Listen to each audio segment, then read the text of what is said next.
La restauration a été une restauration tout à fait traditionnelle, puisque la partie ancienne de l'orgue a été rétablie pleinement dans ce qu'elle était.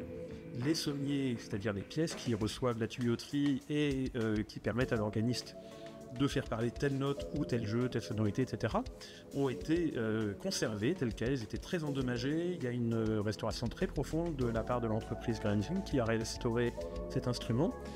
Et la soufflerie également, etc. La transmission, c'est-à-dire la liaison entre la touche et la soupape sous le tuyau, a été entièrement renouvelée.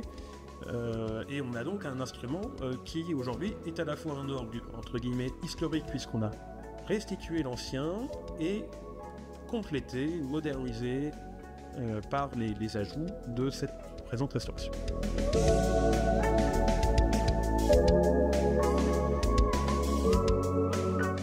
Pour un musicien, l'instrument de musique est la prolongation de son corps. L'instrument est l'outil qui va permettre au musicien de s'exprimer avec éloquence.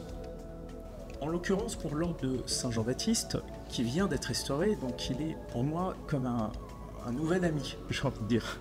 Donc il me faut réapprendre à l'apprivoiser, à jouer dessus, à répéter, de manière à maîtriser parfaitement toutes les caractéristiques, particularités sonores qu'il peut proposer, de manière à en tirer le meilleur parti dans mes interprétations et également dans mes compositions, la casquette de compositeur.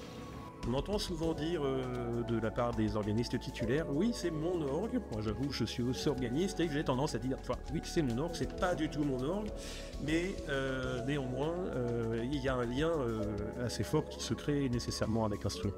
Du fait qu'on soit titulaire, on en est responsable. Exactement.